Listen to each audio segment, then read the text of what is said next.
प्रश्न 29 का पहला, एक त्रिभुज के शीर्षलंब की लंबाई संगत आधार की लंबाई की 4/5 है। यदि शीर्षलंब 3 सेंटीमीटर कम कर दिया जाए और आधार 6 सेंटीमीटर बढ़ा दिया जाए तो त्रिभुज का क्षेत्रफल वही रहता है। त्रिभुज के आधार और शीर्षलंब की लंबाई ज्ञात करें।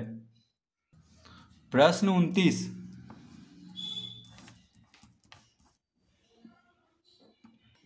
पहला,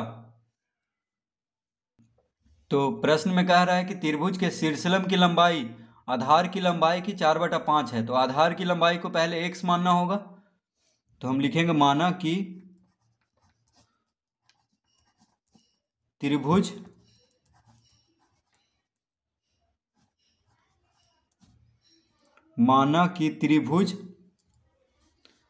के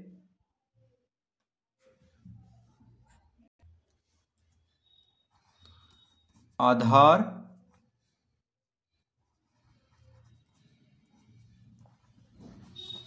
की लंबाई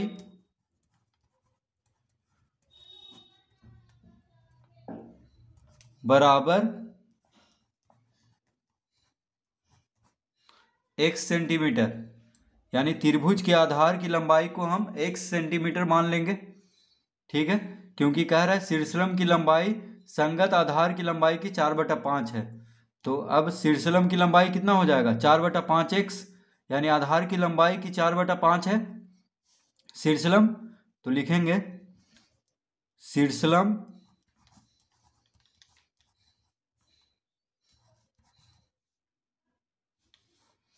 तो शीर्षलंब की लंबाई बराबर, तो शीर्षलंब की लंबाई कितना है, आधार की लंबाई की 4/5, यानी 4/5x सेंटीमीटर। ठीक है, तो आधार की लंबाई की 4/5 है, तो आधार की लंबाई को हम x माने हैं, तो शीर्षलंब की लंबाई क्या हो जाएगा, 4/5x सेंटीमीटर। तो अब त्रिभुज का क्षेत्रफल निकाल लेंगे।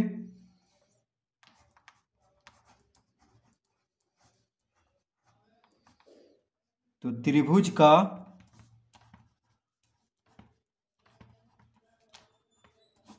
क्षेत्रफल बराबर, तो त्रिभुज का क्षेत्रफल का सूत्र क्या होता है, 1/2 गुना आधार गुना शीर्षलंब, 1/2 गुना आधार गुना शीर्षलंब। ठीक है, यह होता है क्षेत्रफल का सूत्र, 1/2 गुना आधार गुना शीर्षलंब। तो 1/2 गुना आधार कितना है, आधार को x माने हैं तो x लिखेंगे, गुना शीर्षलंब है 4/5x, तो 4/5x।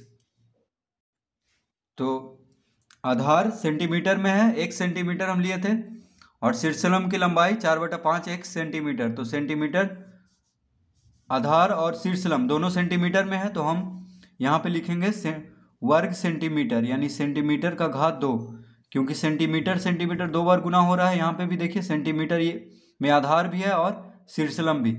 तो क्षेत्रफल क्या हो जाएगा, 1/2 गुना x गुना 4/5x वर्ग सेंटीमीटर। तो 2 से देखिए, 2 से 4 कट गया, 2 बार में 2 दूनी 4, तो क्या बचा 2/5 x गुना x, यानी x स्क्वायर वर्ग सेंटीमीटर। तो ये आ गया त्रिभुज का क्षेत्रफल, 2/5 x स्क्वायर वर्ग सेंटीमीटर। ठीक है, तो पहले हम त्रिभुज का क्षेत्रफल निकाल लेंगे इस तरह से, आधार और शीर्षलंब से त्रिभुज का क्षेत्रफल निकल जाएगा। तो इसको हम पहला ले लेंगे। ठीक है, इसको हम पहला लिख देंगे, जो त्रिभुज का क्षेत्रफल आया है उसको पहला लिख लेंगे। अब लिखेंगे पुनः, तो लिखेंगे पुनः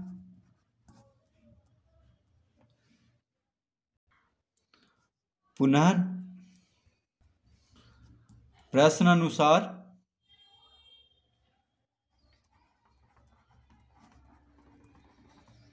पुनः प्रश्नानुसार त्रिभुज का क्षेत्रफल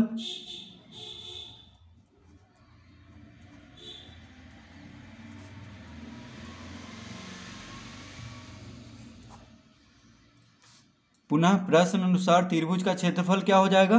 1/2 गुना, तो प्रश्न में अब कह रहा है यदि शीर्षलंब 3 सेंटीमीटर कम कर दिया जाए और आधार 6 सेंटीमीटर बढ़ा दिया जाए, ठीक है, यानी शीर्षलंब को 3 सेंटीमीटर कम कर दिया जाए, तो शीर्षलंब कितना है? 4/5x है, तो 3 सेंटीमीटर कम कर दिया जाए, तो त्रिभुज का क्षेत्रफल क्या होता है? 1/2 गुना आधार गुना शीर्षलंब, और आधार 6 सेंटीमीटर बढ़ा दिया जाए, तो आधार कितना है? x है, तो 6 सेंटीमीटर बढ़ाना है, यानी x में 6 जोड़ देंगे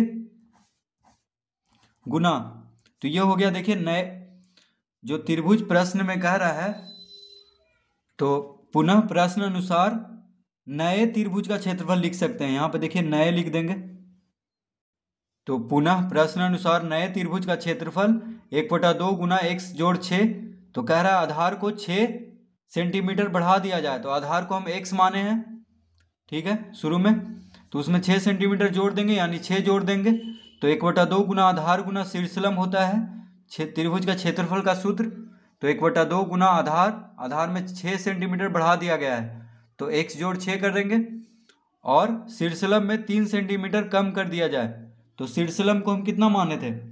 शीर्षलंब 4/5x, यानी 4/5x माइनस 3, क्योंकि 3 कम करने के लिए कह रहा है, तो 4/5x माइनस 3, ठीक है, तो नए त्रिभुज का क्षेत्रफल क्या हो जाएगा? 1/2 गुना x जोड़ 6 गुना 4/5x माइनस 3, तो त्रिभुज का आधार की लंबाई x सेंटीमीटर माने थे, और शीर्षलंब की लंबाई था 4/5 आधार का, तो 4/5x हो गया। तो जो नया त्रिभुज कह रहा है उसमें कह रहा है कि आधार 6 सेंटीमीटर बढ़ा दिया जाए, तो आधार में 6 जोड़ देंगे और शीर्षलंब में 3 घटा देंगे, क्योंकि कह रहा है शीर्षलंब 3 सेंटीमीटर कम कर दिया जाए, तो नए त्रिभुज का क्षेत्रफल हो जाएगा 1/2 गुना x जोड़ 6 गुना 4/5x माइनस 3, क्योंकि आधार में 6 जोड़ दिए हैं और शीर्षलंब में 3 घटा दिए हैं, ठीक है, तो नए त्रिभुज का क्षेत्रफल हो गया। तो ये भी सेंटीमीटर में है, तो लिख लेंगे वर्ग सेंटीमीटर, यानी सेंटीमीटर का घात 2, क्योंकि ये सेंटीमीटर में है आधार और शीर्षलंब भी सेंटीमीटर में है, तो सेंटीमीटर गुना सेंटीमीटर वर्ग सेंटीमीटर। इसको हम दूसरा ले लेंगे, जैसे देखिए इसको पहला लिए हैं, ठीक है, त्रिभुज का क्षेत्रफल को, और नए त्रिभुज का क्षेत्रफल को हम दूसरा लिख लेंगे। अब लिखेंगे प्रश्न से,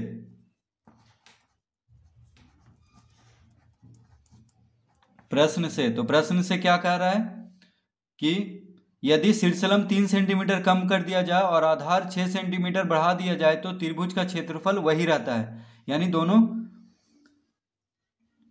क्षेत्रफल जो है बराबर रहता है, यानी जो त्रिभुज का क्षेत्रफल हम ये निकाले थे इसमें, ठीक है, 2/5x² वर्ग सेंटीमीटर, और नए त्रिभुज का क्षेत्रफल जो निकाले हुआ बराबर ही रहता है, कह रहा त्रिभुज का क्षेत्रफल वही रहता है, यानी क्षेत्रफल बदलता नहीं है। तो प्रश्न अनुसार क्या करेंगे? दोनों त्रिभुज के क्षेत्रफल को बराबर कर देंगे, यानी 2/5x² जिसको हम पहला माने थे, तो पहला और दूसरा बराबर हो जाएगा, ठीक है, क्योंकि प्रश्न में यही कह रहा है कि त्रिभुज का क्षेत्रफल वही रहता है, तो हम दोनों को अब बराबर करेंगे। तो लिखेंगे यहाँ पे 2/5x² बराबर हो जाएगा, इसको हम लिख लेंगे, तो 1/2 गुना x जोड़ 6 गुना 4/5x माइनस 3, ठीक है, तो ये हो जाएगा प्रश्न से, यानी प्रश्न में जिस तरह से कह रहा है कि दोनों का क्षेत्रफल वही रहता है, इसलिए हम बराबर कर देंगे दोनों का क्षेत्रफल को, जो पहले त्रिभुज का क्षेत्रफल निकाले थे और जो नए त्रिभुज का क्षेत्रफल निकाले हैं, आधार को 6 सेंटीमीटर बढ़ा करके और शीर्षलंब को 3 सेंटीमीटर कम करके, ठीक है। तो अब इसको हल कर देंगे तो x का मान आ जाएगा, यानी आधार की लंबाई आ जाएगा जिसको हम x माने थे। तो इसको अब हम हल करेंगे। तो 2/5 एक्स स्क्वायर बराबर,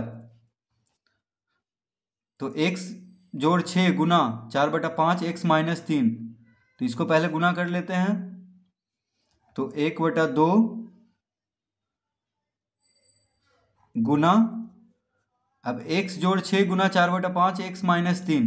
तो पहले x से इसको गुना करेंगे 4/5 x माइनस 3 को। तो x गुना 4/5 x माइनस 3, फिर प्लस 6, फिर 4/5 x माइनस 3। तो इस तरह हम लिख लेंगे। देखिए पहले x से, क्योंकि गुना है, देखिए कोष्टक में है दोनों, तो x से पहले 4/5 x माइनस 3 को गुना करेंगे, फिर प्लस 6 से 4/5 x माइनस 3 को गुना करेंगे। तो ये हो जाएगा,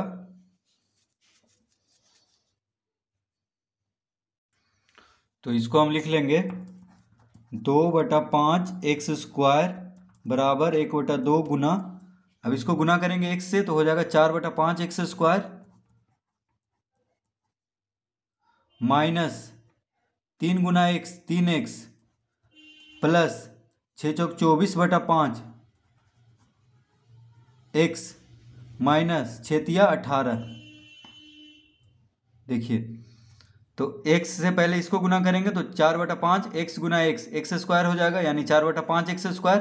फिर x से -3 को गुना करेंगे तो -3x प्लस 6 चौक 24/5 एक्स माइनस 6 18। तो इसको कोष्टक में कर लेंगे, ठीक है।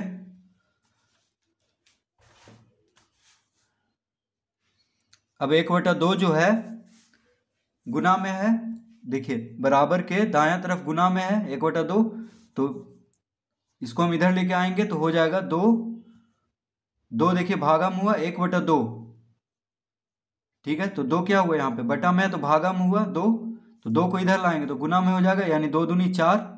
तो 2 गुना 2 बटा 5 गुना 1, तिरछा गुना कर देंगे तो 5 गुना 1 एक्स स्क्वायर, ठीक है। देखिए 2 इधर जाके गुना में हो जाएगा और 1 इधर आके, एक यहाँ पे गुना में है, ऊपर है देखिए अंश में, तो इधर आके गुना में हो जाएगा, यानी 5 गुना 1। तो तिरछा गुना कर देंगे तो हो जाएगा 2 दूना 4, 2 गुना 2 और 5 गुना 1, एक्स स्क्वायर बराबर 4/5 एक्स स्क्वायर। ये एक्स स्क्वायर है तो इसको इसी तरह रहने देंगे। अब -3x प्लस 24/5 एक्स,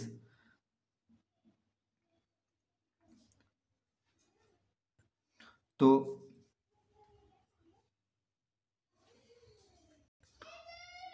5 लघुत्तम लेंगे। देखिए -3x और प्लस 24/5 एक्स, दोनों एक्स है, एक जैसा है, तो 5 लघुत्तम लेंगे तो हो जाएगा 5 या 15, यानी -15x प्लस 24x -18, ठीक है। इस तरह हम लिख लेंगे।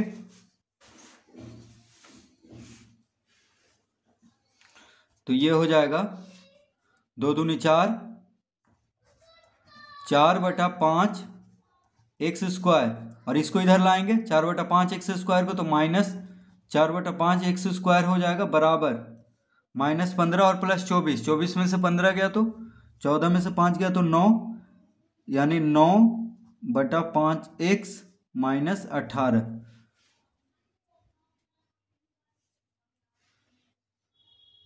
तो इसको फिर से एक बार समझते हैं। देखिए पहले इसको गुना कर देंगे, 2 दूना 4, 5 गुना 1 5, 4/5 एक्स स्क्वायर, और 4/5 एक्स स्क्वायर को देखिए इसको, ठीक है, हम इधर लाएंगे दायां से बायां तरफ, तो -4/5 एक्स स्क्वायर हो जाएगा, बराबर का चिन्ह देंगे। अब 24 में से 15 घटाएंगे, ठीक है, प्लस 24 एक्स है -15 एक्स है, तो 24 में से 15 घटाएंगे तो 9, यानी 9/5 एक्स, दोनों एक्स है, देखिए एक्स यहाँ भी है एक्स यहाँ भी, तो 9/5 एक्स -18। अब 4/5 एक्स स्क्वायर -4/5 एक्स स्क्वायर क्या हो जाएगा, 0 हो जाएगा, ठीक है, शून्य हो जाएगा, देखिए घट करके 4/5x माइनस 4/5x स्क्वायर, तो शून्य बराबर 9/5x माइनस 18। ठीक है, तो ये हो जाएगा। अब 18 को माइनस 18 को हम इस तरफ लाएंगे तो हो जाएगा शून्य प्लस 18 बराबर 9/5x। माइनस 18 को हम दायां से बायां तरफ लाएंगे तो प्लस 18। ठीक है, तो 18 और शून्य को जोड़ेंगे तो 18, तो ये हो जाएगा 9/5x बराबर 18। देखिए 18 और शून्य को जोड़ेंगे तो 18। अब 18 को दायां तरफ कर देंगे और 9/5x को बायां तरफ, तो 9/5x बराबर 18 लिख सकते हैं। ठीक है, दोनों को हम इधर से उधर कर दिए हैं तो कोई फर्क नहीं होगा चिन्ह में इसका। तो x बराबर कितना हो जाएगा, अतः x बराबर 18 गुना 5, 5 भागा में है बायां तरफ तो दायां तरफ जाकर गुना में हो जाएगा, तो 18 गुना 5 बटा 9, 9 x के साथ गुना में है बायां तरफ तो दायां तरफ जाके भाग में हो जाएगा, तो 18 गुना 5 बटा 9, 9 दूना 18 यानी कितना हो गया 5 दूना 10, x बराबर 10। तो हम x क्या माने थे, तो त्रिभुज के आधार की लंबाई को हम x माने थे। ठीक है, और शीर्षलम की लंबाई दिया हुआ था 4/5 है आधार के, तो 4/5x हो गया, शीर्षलम 4/5x। तो x का मान आ चुका है कितना, तो x का मान देखिए 10 आ चुका है, तो हम लिखेंगे अतः त्रिभुज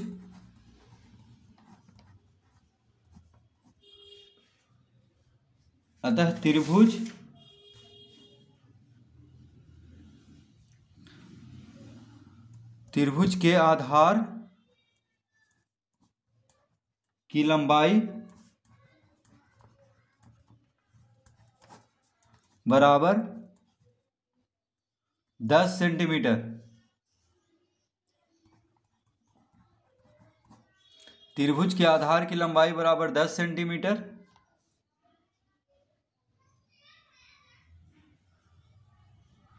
और शीर्षलम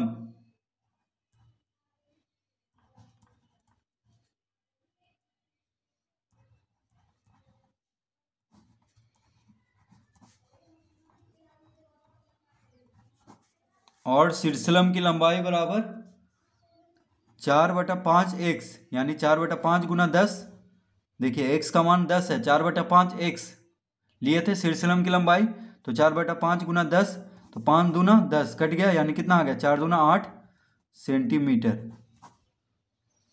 तो आधार का 4/5 है तो आधार 10 आ गया, तो 4/5 गुना 10 यानी 8 सेंटीमीटर होगा शीर्षलम की लंबाई। तो इसका उत्तर आ चुका है, त्रिभुज के आधार की लंबाई 10 सेंटीमीटर और शीर्षलम की लंबाई 8 सेंटीमीटर। तो इस तरह हम इसको हल करेंगे।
प्रश्न 29 का 2, एक समद्विबाहु त्रिभुज का आधार 4/3 सेंटीमीटर तथा उसका परिमाप 4.2/15 सेंटीमीटर है, उसकी दो बराबर भुजाओं की माप ज्ञात कीजिए।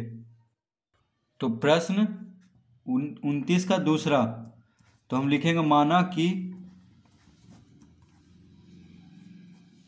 माना कि समद्विबाहु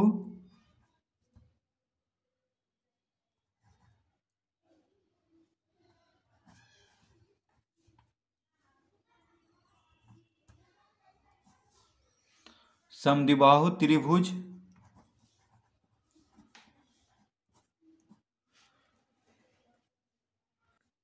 माना कि समद्विबाहु त्रिभुज के दो बराबर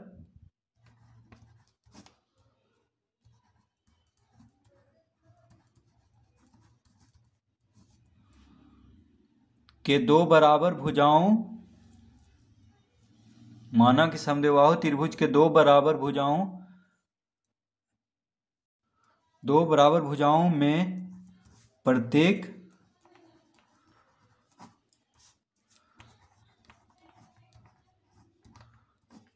भुजा का माप बराबर x सेंटीमीटर। ठीक है, x सेंटीमीटर। तो हम क्या मान लेंगे कि समद्विबाहु त्रिभुज के दो बराबर भुजाओं में प्रत्येक भुजा का माप कितना है, x सेंटीमीटर। तो हम जानते हैं कि समद्विबाहु त्रिभुज में दो भुजा बराबर होता है। ठीक है, तो हम उसी को x मान लेंगे, जो भी बराबर भुजा है तो प्रत्येक भुजा को हम x मान लेंगे। ठीक है, तो समद्विबाहु त्रिभुज के दो बराबर भुजाओं में प्रत्येक भुजा का माप x सेंटीमीटर है।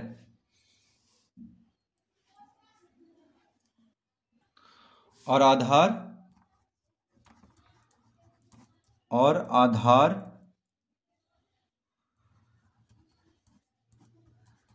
आधार बराबर दिया हुआ है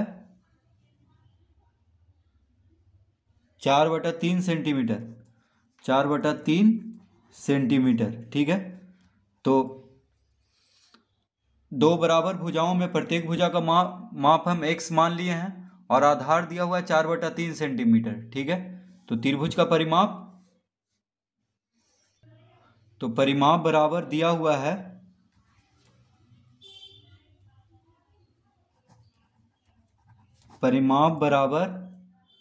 4/2/15 सेंटीमीटर। ठीक है, 4/2/15 सेंटीमीटर। तो परिमाप दिया हुआ है 4/2/15 सेंटीमीटर। तो त्रिभुज में तीन भुजा होता है। ठीक है, तो तीनों भुजा को अगर जोड़ दें तो वही परिमाप हो गया त्रिभुज का। तो बराबर भुजाओं को हम x माने हैं, तो परिमाप हो जाएगा x जोड़ आधार कितना है 4/3, 4/3 बराबर 4/2/15। तो 4/2/15 का पूर्णांक तोड़ेंगे तो 15 चौक 60, 60 2 62, यानी 62/15। ठीक है, तो परिमाप दिया हुआ है प्रश्न में 4/2/15 सेंटीमीटर। तो परिमाप दिया हुआ है 4/2/15 जो कि हो जाएगा 62/15 सेंटीमीटर। और आधार दिया हुआ है 4/3 सेंटीमीटर। और दो बराबर भुजा को हम मान लिए हैं x, प्रत्येक भुजा को। तो x जोड़ x, तीन भुजा होता है त्रिभुज में, तो दो बराबर भुजा होता है समद्विबाहु में, तो उसको x मान लिए हैं। तो x जोड़ x यानी दो भुजा बराबर है, तो इसलिए x जोड़ x। और आधार दिया हुआ है, तीसरा भुजा दिया हुआ है, तो जोड़ 4/3 बराबर 62/15 परिमाप दिया हुआ है। ठीक है, तो ये हो जाएगा, देखिए x जोड़ x कितना हो जाएगा 2x बराबर 62/15 माइनस 4/3 को हम बराबर के बायां से दायां तरफ लाएंगे तो -4/3।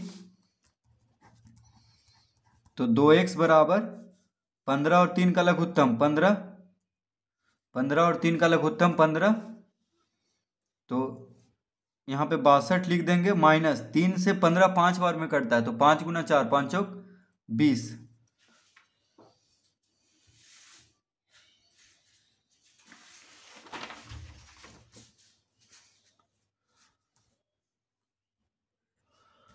तो इसको लिख लेंगे हम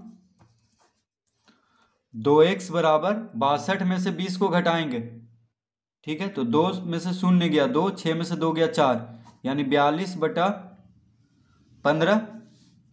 2x बराबर कितना हो गया 42/15। तो अतः x बराबर कितना हो जाएगा, तो x बराबर हो जाएगा 42/15 गुना 2। तो देखिए 15 2 के साथ गुना हो जाएगा, क्योंकि इधर भागा में है, बराबर के दाएं तरफ बटा में है, यानी भागा में हुआ, तो इसको इधर भेजेंगे तो गुना में हो जाएगा, ठीक है। तो गुना में हो गया x के साथ, तो अब इसको हम दाएं तरफ भेजेंगे तो भाग में हो जाएगा, यानी x बराबर हो गया 42/15 गुना 2। तो इसको काटेंगे, देखिए 2 से 42 कट जाएगा 21 बार में, 21 दूना 42, ठीक है। 3 से कट रहा है, 3 से दोनों, 3 7 21, 3 5 15, 3 7 21, 3 5 15, यानी कितना आ गया 7/5। तो 7/5, तो 7 को 5 से भाग देंगे तो एक बार में लगेगा, एक हो गया भागफल, 7 में से 5 गया तो 2, 2 हो गया शेषफल, और यहाँ पे 5 लिखेंगे, यानी 1.2/5 आ गया, ठीक है। 1.2/5 आ गया है। तो अब लिखेंगे यहाँ पे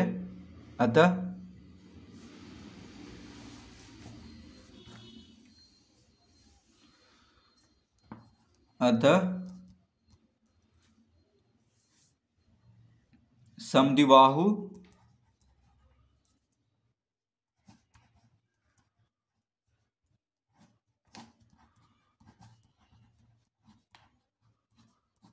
त्रिभुज के दो बराबर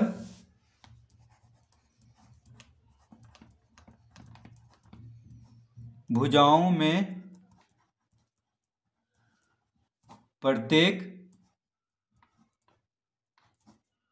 भुजा का माप बराबर, तो समद्विबाहु त्रिभुज के दो बराबर भुजाओं में प्रत्येक भुजा का माप हम x माने थे, ठीक है। तो जो कि आ गया है x बराबर 1.2/5, तो लिख देंगे 1.2/5 सेंटीमीटर, इसका उत्तर हो जाएगा 1.2/5 सेंटीमीटर। तो इस तरह हम प्रश्न 29 का दूसरा भी हल कर लेंगे।